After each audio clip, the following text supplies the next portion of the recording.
యేసుక్రీస్తు వారు సిలువలో పలికినటువంటి 6వ మాట గురించి ధ్యానించుకుందాం. యోహాను సువార్త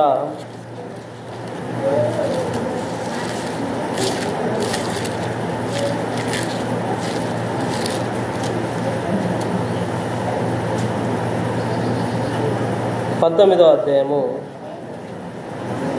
30వ వచనం. యేసు ఆ చిరక పుచ్చుకొని సమాప్తమైనదని చెప్పి తల వంచి ఆత్మను అప్పగించెను.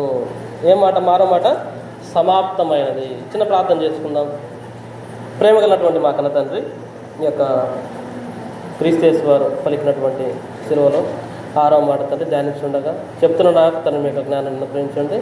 వినేవారికి విని గ్రహించే భాగ్యాన్ని అనుగ్రహించమని క్రీస్తు వారి నామంలో అడిగి సమర్పిస్తున్నాను మా కన్న తండ్రి.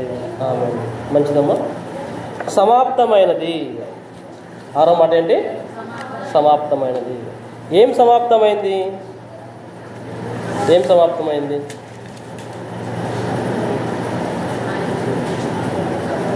భూమి మీద ఆయన దేనికి వచ్చాడో, ఏ పనులు చేయాలో అవన్నీ చేశాడు, సంపూర్తిగా చేశాడు. చూడండి, యోహాను సువార్త 17వ అధ్యాయం చూడండి.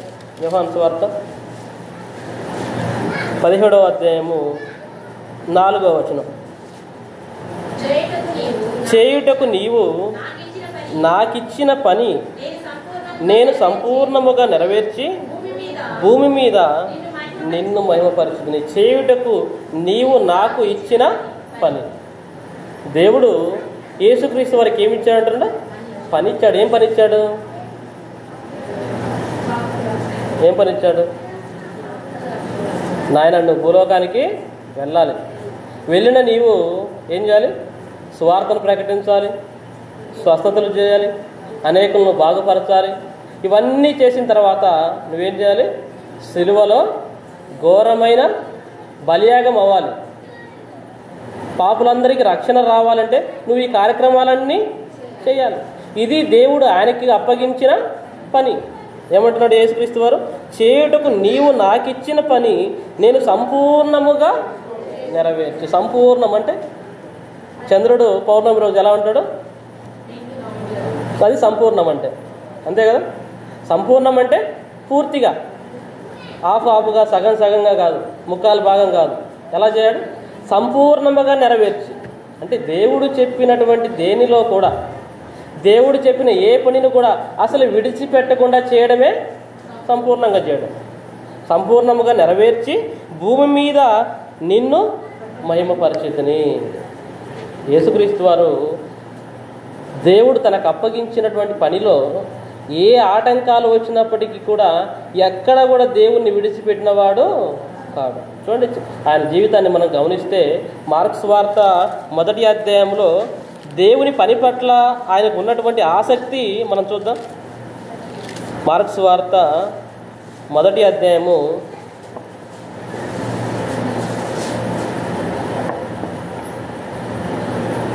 38వ వచనం.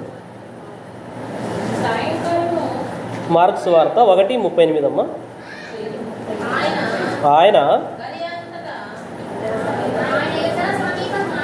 ఆయన ఇతర సమీప గ్రామములలోనూ నేను ప్రకటించున్నట్లు వెళ్ళుదము రండి, ఇందు నిమిత్తమే కదా నేను బయలుదేరి వచ్చినని వారితో చెప్పాను. ఏమంటున్నాడు? నేను ఎందుకు వచ్చాను తెలుసా? ఎందుకు వచ్చాను? ఇతర సమీప గ్రామములలోనూ నేను ప్రకటించున్నట్లు వెళ్ళుదము రండి. ప్రకటించుటకు ఏం చేయాలి? ప్రకటించాలి, స్వార్థ ప్రకటించాలి. ఆ స్వార్థను ప్రకటించకపోతే నేను అసలు వచ్చిందే ఎందుకు? నేను వచ్చిన పని ఏంటి? నేను వచ్చిన పని ఏంటి? స్వార్థను ప్రకటించుటకు. అసలు చిన్నప్పుడే 12 ఏళ్ల వయసులోనే ఆ యెరూషలేము దేవాలయం దగ్గరికి వెళ్ళిపోయినప్పుడు అక్కడే ఉండిపోతాడు, నిలిచిపోతాడు ఆ పండుగలో. ఆయన తల్లిదండ్రులు మళ్ళీ రిటర్న్ వెతుక్కుంటూ వచ్చేసరికి వాళ్ళు అడుగుతారు, ఏమిటా కుమారుడా మమ్మల్ని ఈ విధంగా బాధపరిచామంటే ఏమంటాడు ఆయన? నేను నా తండ్రి పనుల మీద ఉండవలనని మీరు ఎరుగరా? ఎప్పటి నుంచి తండ్రి పనుల్లో ఉన్నాడు? 12 ఏళ్ల దగ్గర నుంచి అట్లా కూర్చొని వారిని ప్రశ్నలు అడుగుతున్నాడంట. వారి ప్రశ్నలు అడుగుతూ వారికి సమాధానాలు చెప్తూ కూర్చున్నాడు పెద్దల మధ్యలో. అంటే ఎప్పటి నుంచి దేవుని పనిని చేయడం ప్రారంభించాడు? 12 ఏళ్ల వయసు నుండే ప్రారంభించాడు. అంటే ఎంత ఆసక్తి ఆయనకు, ఎంత ఆసక్తి చూడండి. నేను నా తండ్రి పనుల మీద ఉండవల్లని మీరు ఎరుగరా?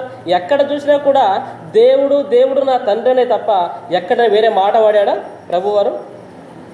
అసలు ఆయన జీవన విధానం కనుక మనం గమనిస్తే ఎక్కడ కూడా ఈ దేవుడు అప్పగించిన పని నుంచి సైడ్ ట్రాక్ అయిపోలేదు. ఇప్పుడు చూడండి, మన పిల్లలు చదువుకోవడానికి పంపించామనుకోండి, అది మనం వారికి అప్పగించిన పని. ఎక్కడో కాలేజీలో చేర్పించాం, వారికి మనం ఏం పని అప్పగించాం? నువ్వు బాగా చదువుకోవాలి. వాడు చదువుకోకుండా సైడ్ ట్రాక్ అయిపోయాడు అనుకోండి, చదువు తప్ప మిగతాయి చేస్తున్నాడు అనుకోండి, ఎలా ఉంటుంది చెప్పండి? బాగుంటుందా? బాగుంటుందా? ఇప్పుడు పిల్లలంతా కూడా ఎక్కువ శాతము చదువుకోవడానికి పంపిస్తే ఈ చదువు అసలు పని పక్కన పెట్టి వేరే పనిలోకి వెళ్ళిపోతారు ఎక్కువ శాతం. అదో కదా? అందరూ కాదు, కొంతమంది. మరి యేసుక్రీస్తు వారు కూడా ఎక్కడైనా కానీ సైడ్ ట్రాక్ అయిపోయాడా? వచ్చిన పనిని పూర్తిగా జ్ఞాపకం ఎక్కడ పెట్ట చూడండి, నేను నా తండ్రి పని మీద ఈ లోకానికి వచ్చాను. యేసుక్రీస్తు వారు స్వస్థతలు చేస్తుంటే చాలామంది కూడా ఫాలోయింగ్ పెరిగిపోయింది. యేసుక్రీస్తు వారు ఈ రొట్టెలు, చేపలు, మాంస పదార్థాలు బాగా పెడుతున్నాడు, కాళ్ళు లేని వాళ్ళ కాళ్ళు, అనేక అద్భుతాలు చేస్తున్నాడు. వింతలు అన్నారు అప్పుడు ఆయన చేసేటువంటి సూచక్రియలు చూసి. ఈ వింతలను మనం ఎప్పుడైనా చూడలేదు అంటారు. మరి అటువంటి పుట్టు గుడ్డివారిని, చెవుడు వారిని అంత బాగా చేసేసరికి లోకమంతా ఆయన ఫాలో అయిపోతుంది. అప్పుడు జనాభా అంతా ఏమనుకున్నారు తెలుసా? ఈయనను మనం ఏం చేయాలి? రాజుగా చేసుకోవాలి. యేసుక్రీస్తు వారిని మనమంతా ఒక రాజుగా నియమించుకుందామని అందరూ వచ్చి మా మీద నువ్వు రాజుగా ఉండాలని ఆయన నువ్వు చేసుకోవాలని ప్రయత్నం చేస్తే ఏం చేస్తాడు ఆయన? అక్కడి నుంచి పారిపోతాడు తప్పించుకొని, వారికి కనబడకుండా తప్పించుకొని వెళ్ళిపోతాడు రాజుగా చేసుకోవాలి అనుకుంటే. ఎందుకు వద్దనుకున్నాడు ఆయన ఆ పదవిని? ఎంతమంది జనాభా ఫాలోయింగ్ ఉండి ఉన్నప్పటికీ కూడా, అంతమంది నువ్వు మా మీద అధిపతిగా ఉండి రాజుగా ఉండి అన్నప్పటికీ కూడా రాజుగా ఉండడానికి ఇష్టపడలేదు ఆయన. ఏ రాజుగా? భూలోక సంబంధమైన రాజుగా ఉండడానికి ఆయన ఇష్టపడలేదు. ఎందుకంటే ఆయన రాజుగా ఉన్నాడు అనుకోండి, రాజు అయిపోయాడు అనుకోండి, ఈ వచ్చిన పని అంతా ఎవరు చెప్పాలి? రాజు అయిపోయడానికి ఏం అలవాటు అయిపోతాయి? సుఖభోగ అలవాటు అయిపోతాయి. అసలు పూర్తిగా ఈ పరిచర్య అనేది ఉంటుందా? పరిచర్య చేయగలుగుతాడా? వాక్యం చెప్పగలుగుతాడా? ఏమి చేయలేడు. అందుకే వాటన్నిటిని విడిచిపెట్టాడు యేసుక్రీస్తు వారు. తర్వాత ఆయన అనేకమైనటువంటి హింసలకు లేనిపోని మాటలు అన్నారు. ఏమన్నారు యేసుక్రీస్తు వారిని? నువ్వు దెయ్యం పట్టినవాడు అన్నారు. దెయ్యాలను వెళ్ళగొట్టి ఆయన్ని ఏమన్నారు? నువ్వు దెయ్యములకు అధిపతి అయిన బయల్జెబూలు వలననే దెయ్యములను వెళ్ళగొట్టుతున్నావు అన్నారు. అది ఎంత ఘోరమైన మాట చెప్పండి. అంతే మాత్రమే కాకుండా తిండి పెడుతున్న ఆయన్ని వీడు తిండిపోతూ అన్నారు. అనలేదా? తిండిపోతూ అన్నారు, తాగుబోతూ అన్నారు, ఇంకేమన్నారు? పాపులకు స్నేహితుడు. పాపులకు, అసలు పాపులను రక్షించడానికి వచ్చిన ఆయన్నే ఏమన్నారు? పాపులకు స్నేహితుడు. మరి ఈ మాటలన్నీ అంటున్నప్పటికీ ఎక్కడైనా బదులు చెప్పడం కానీ, ఆ సాతాను మాయలో పడిపోవడం జరిగిందా? ఒకవేళ వాళ్ళు అంటున్న మాటలకి ఈయన కూడా రిటర్న్ తిట్టాడు అనుకోండి, ఏమైపోద్ది? ఈయన కూడా రిటర్న్ తిట్టాడు అనుకోండి, ఈయన కూడా పాపము చేసిన వాడుగా అయిపోతాడు. అవునా కాదా? సాతాను ఎన్ని రకాలుగా శోధించిందో, ఈయన రెచ్చగొట్టేటువంటి విధానం ఎన్ని రకాలుగా రెచ్చగొట్టినా అసలు కదలట్లేదు ఆయన. ఒకటే టార్గెట్. ఏం టార్గెట్? నేను దేని పని మీద వచ్చానో అది నాకు తెలుసు, ఆ పని మీదనే నేను ఫోకస్ చేయాలి. ఇంకా వేరే ఎవరు ఎన్ని విధాలుగా రెచ్చగొట్టినా, ఎన్ని విధాలుగా మాట్లాడినా, ఏ ప్రయత్నాలు చేసినా దీని నుండి నేను తొలగిపోకూడదు. ఒకవేళ పట్టించుకుంటే ఆయన పనిని సంపూర్ణంగా చేసే అవకాశం ఉండదు. కాబట్టి ఏమంటున్నాడు ఆయన? చేయుటకు నీవు నాకు ఇచ్చిన పని సంపూర్ణముగా భూమి మీద నెరవేర్చితివి. నెరవేర్చినటువంటి ఆయనకు దేవుడిచ్చిన బహుమానాన్ని చూడండి. మత్తయి సువార్త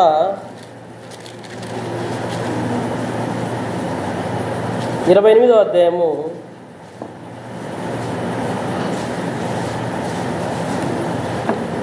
18వ వచనం.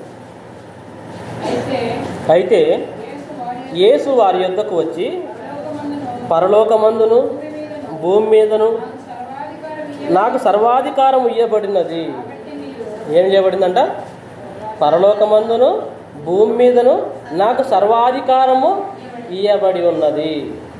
ఎందుకు సర్వాధికారం ఇచ్చాడు దేవుడు? ఎందుకు సర్వాధికారం ఇచ్చాడు? పనిని నెరవేర్చాడు కాబట్టి. ఒకవేళ పనిని నెరవేర్చకపోతే ఉందా? యేసుక్రీస్తు వారికి కూడా లేదు. దేవుడు చెప్పిన పనిని అప్పగించాడు కాబట్టే దేవుడు ఏమిచ్చాడు? సర్వాధికారం ఇచ్చాడు. ఎక్కడ?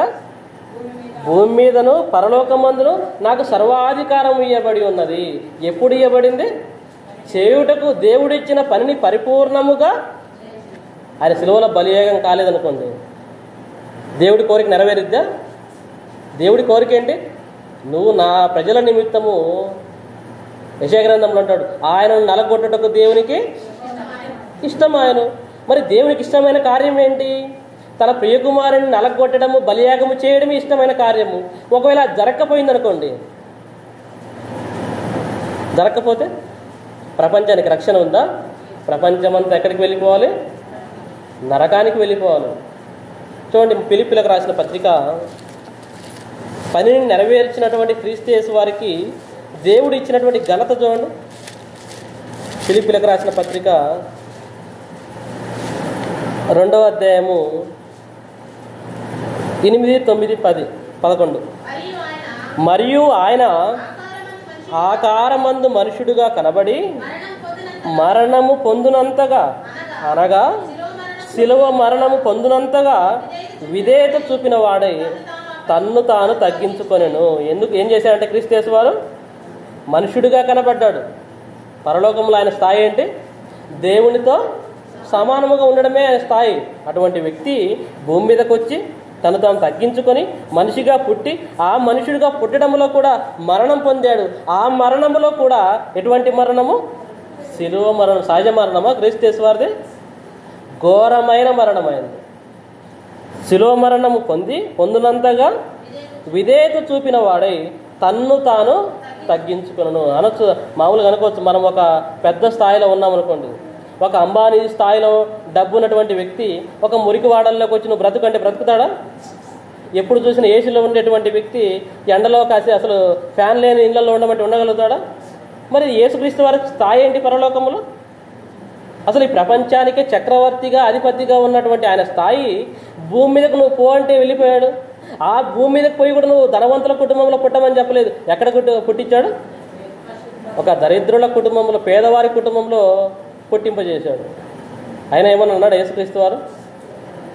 పేదవారని ఎలా చెప్పగలుగుతాము? మరియమ్మ యోసేపులు ఆ యొక్క యెరూషలేము దేవాలయానికి వెళ్ళేటప్పుడు ఏం తీసుకుని పోయారు అర్పించడానికి? గువ్వలు తీసుకుని పోయారు. గువ్వలంటే పౌర పిల్లల్ని. ఎవరు పౌర పిల్లల్ని తీసుకుని పోతారు ధర్మశాస్త్ర ప్రకారము? పేదవాళ్ళు తీసుకుని పోతారు. గొర్రె కానీ ఎద్దు కానీ అవి అర్పించలేని స్తోమత ఎవరికైనా లేకపోతే దేవుడు చెబుతాడు ధర్మశాస్త్రంలో, అందరూ ఒకే స్థాయి ఉండదు కాబట్టి మీలో కొంతమంది పేదవారు ఉంటారు. ఎద్దును కానీ మేకను గొర్రెను అర్పించలేని స్థాయి ఉన్నప్పుడు ఇదిగో పౌర పిల్లల్ని తీసుకుని వచ్చి అర్పించాలి. మరి మరియమ్మ యోసేపులు ఏం తీసుకుని వెళ్ళారు? ఆ గువ్వల జత తీసుకుని వెళ్ళిపోయారు. అంటే ఒక పేద కుటుంబము పరలోకానికి చక్రవర్తి ఏంటి, పుట్టిన కుటుంబ పరిస్థితి ఏంటి? యేసుక్రీస్తు వారు ఒప్పుకున్నాడా లేదా? ఒప్పుకున్నాడు. మరి అంత పేద కుటుంబంలో పుట్టింపజేసి మళ్ళీ మరణము, మళ్ళీ ఏదో సాధారణమైన మరణం కాదు, శిలువ మరణము. ఎవరికి శిలువ మరణం ఉంటుంది? మాను మీద వేలాడు ప్రతివాడు ఎవరు? శాపగ్రస్తుడు. మాను మీద వేలాడు ప్రతివాడు శాపగ్రస్తుడు. మరి ఈయన మ్రాను మీద ఎందుకు వేలాడాడు? ఏమైనా తప్పులు చేశాడా? ఏమైనా శాపానికి తగిన బ్రతికాడా? అసలు నాలో పాపం ఉందని ఎవడైనా నిరూపించగలరా అని సవాల్ చేశాడు ప్రపంచానికి. నాలో పాపం ఉందని మీరు ఎవడైనా చెప్పండి, ఒకటైనా నిరూపించండి. ఎవరైనా చేయగలుగుతారు? చెప్పండి. ఏ మనిషి అయినా అనగలుగుతాడా నాలో పాపం ఉంది అని? అంటాడా? నువ్వు అన్నారనుకోండి ఎవరైనా మనిషి, చుట్టూ 10 మంది వెంటనే ఉంటారు, నేను చెప్తాను ఉండరా? ఏ మనిషి అని అన్నాడు అనుకోండి, నాలా పాపం ఉందని మీరు ఎవరైనా చూపించండి అని మనలో కనుక ఎవరైనా అన్నారనుకోండి, ఎంతమంది చెప్తారు? చాలామంది రెడీగా ఉంటారు. మరి యేసుక్రీస్తు వారు అంత పెద్ద ఈ ధర్మశాస్త్రోపదేశకులు, ప్రధాన యాజకులు వారి మధ్యలోనే అంటున్నాడు, నాలో పాపం ఉందని మీలో ఎవడైనాను నిరూపించగలరా, స్థాపించగలరా? అంత గొప్ప బ్రతికినటువంటి ఆయన మాన మీద వేలాడవలసినటువంటి పరిస్థితి ఎందుకు వచ్చింది? శాపగ్రాహిగా ఎందుకు బ్రతకవలసి వచ్చి, ఎందుకు సిలువలో మరణించాల్సి వచ్చిందంటే మన శాపములను ఆయన శరీరము ద్వారా వాటిని మేకులతో కొట్టి ఆ శాపముల నుంచి మనల్ని విడిపించాడు. చూడండి, సిలువ మరణం పొందినంతగా విధేయత చూపిన వాడై తన్ను తాను తగ్గించుకొనును. ఎందుచేత దేవుడు చెప్పినట్టుగా బ్రతకడాన్ని బట్టి, దేవుని ఇష్టానుసారముగా దేవుడు కోరుకున్న విధముగా సిలువ బలియాగము ద్వారా మనుషులందరికీ రక్షణను ఇవ్వడాన్ని బట్టి, అందుచేత పరలోకమందు ఉన్నవారిలో కానీ, భూమి మీద ఉన్నవారిలో కానీ, భూమి క్రింద ఉన్నవారిలో కానీ ప్రతి వాని మోకాలను యేసు నామమున ఒంగునట్లును, ప్రతి వాని నాలుకయు తండ్రి అయిన దేవుని మహిమార్థమై యేసుక్రీస్తు ప్రభువుని ఒప్పుకొనున్నట్లును దేవుడు ఆయనను అధికముగా హెచ్చించి ప్రతి నామమునకు పైనామమును ఆయనకు అనుగ్రహించెను. మరి సమాప్తము చేశాడు కదా. దేవుడు తనకు అప్పగించిన పనిని సమాప్తముగా పరిపూర్ణంగా చేశాడు కాబట్టి దేవుడు ఎంత ఉన్నతమైన స్థాయిలో నిలబెట్టాడు క్రీస్తు వారిని. ప్రతి వాని మోకాలు ఆయన నామను వంగాలంటున్నాడు. వంగుతున్నాయా? ఈనాడు ప్రపంచంలో ఉన్నటువంటి మానవ జనాభాలో ఎక్కువ మంది ఎవరు? క్రైస్తవులే కదా, క్రీస్తుని అనుసరించేవారే కదా. మరి ప్రతి వాని మోకాలను, ప్రతి నాలుకయు ఆయనకు లోబడాలంటున్నాడు. ఈనాడు తేదీ వేస్తున్నారు చూసారా? ఈరోజు డేట్ ఎంత? 18 ఏప్రిల్ 2025. మరి డేట్ వేస్తున్నారంటే అర్థం ఏంటి? ఈ డేట్ వేస్తున్నారంటే అర్థం ఏంటి? ఈ డేట్ ఓన్లీ క్రైస్తవులు వేస్తున్నారా? ఎవరైనా వేయాల్సిందే. మరి డేట్ వేస్తున్నావంటే అర్థం ఏంటంటే నువ్వు యేసుక్రీస్తు వారిని అంగీకరిస్తున్నావని అర్థం. మరి కాలాన్ని రెండుగా విభజించింది ఎవరిని బట్టి? యేసుక్రీస్తుని బట్టి. ఇప్పుడు 2025 సంవత్సరము 4వ నెల 25వ తేదీ అంటున్నామంటే కారణం అర్థం ఏంటంటే దానికి యేసుక్రీస్తు వారు ఈ లోకానికి వచ్చి 2025 సంవత్సరాల 4 నెలల 18 రోజులైందని అర్థం. ఈ డేట్ వేయకుండా ఏ మనిషిని బ్రతకగలుగుతాడు చెప్పండి? నీ సెల్ ఫోన్లో డేటే, నీ ఇంట్లో క్యాలెండర్లో డేటే, నీ వాచ్లో డేటే, నువ్వు రాసే బ్యాంక్ మీద చెక్లో డేటే. ఈ డేట్ రాయకపోతే నువ్వు డేట్ రాస్తున్నావంటే అర్థం ఏంటో తెలుసా? నువ్వు యేసుక్రీస్తు వారిని అంగీకరిస్తున్నావంటే అర్థం ఏంటి? ప్రతి వాని మోకాలను యేసు నామమున వంగునట్లును. వంగుతున్నాయా లేదా? ఇప్పుడు నువ్వు డేట్ వేస్తున్నావు అంటే అర్థం ఏంటి? డేట్ వేసే ప్రతి మనిషి కూడా యేసుక్రీస్తు వారిని అంగీకరిస్తున్నట్టు అర్థం. ఆయన భూమి మీదకు వచ్చాడని ఒప్పుకుంటున్నట్లు అర్థం. నేను డేట్ వేయను అంటే డేట్ వేయకుండా బ్రతుకు. మరి ఏ మనిషి బ్రతకగలుగుతాడా? నువ్వు బ్యాంకుకి పోయినా డేట్ రాయమంటాడు. డేట్ వేయకుండా ఒక bank deposit form, withdraw form ఇచ్చేయి, డబ్బులు ఇస్తాడేమో, లేదా డబ్బులు కట్టించుకుంటాడేమో. అమ్మ డేట్ మళ్ళీ రాయమ్మ, డేట్ రాయమ్మ మళ్ళీ అంటే నువ్వు డేట్ వేస్తున్నావు అంటే అర్థం ఏంటి? నువ్వు యేసుక్రీస్తు వారిని ఒప్పుకుంటున్నావు. నువ్వు ఎవరివైనా సరే, ఏ మతానికి, ఏ కుల మతానికి, ఏనికి సంబంధించిన వాడమైనా డేట్ వేస్తున్నావు అంటే అర్థం ఏంటి? యేసుక్రీస్తు వారు ఈ లోకానికి వచ్చాడని ఒప్పుకుంటున్నామని అర్థం. అంతేనా?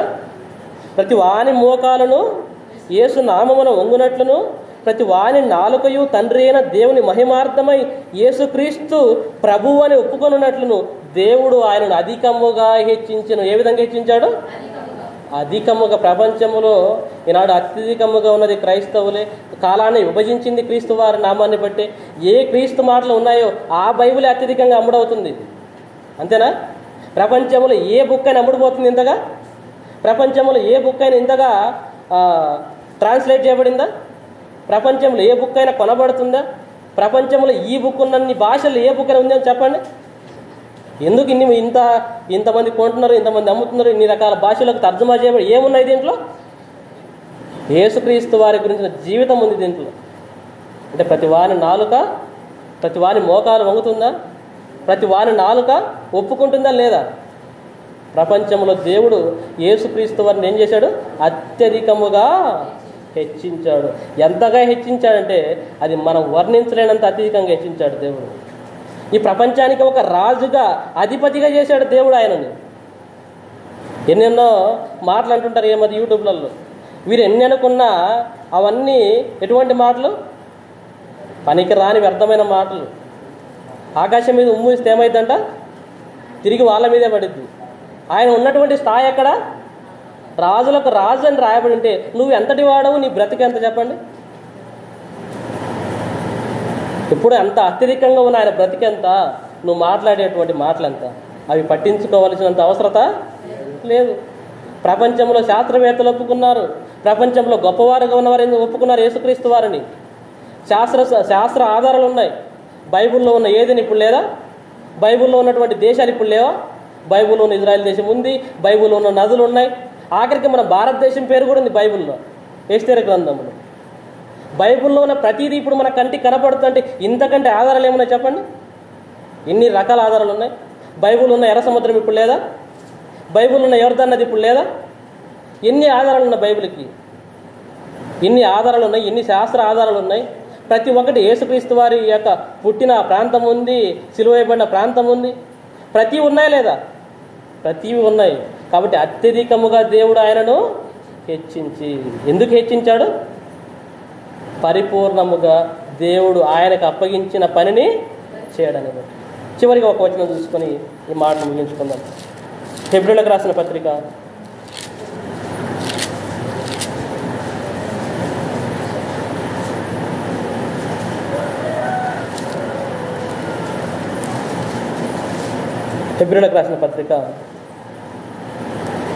3వ అధ్యాయము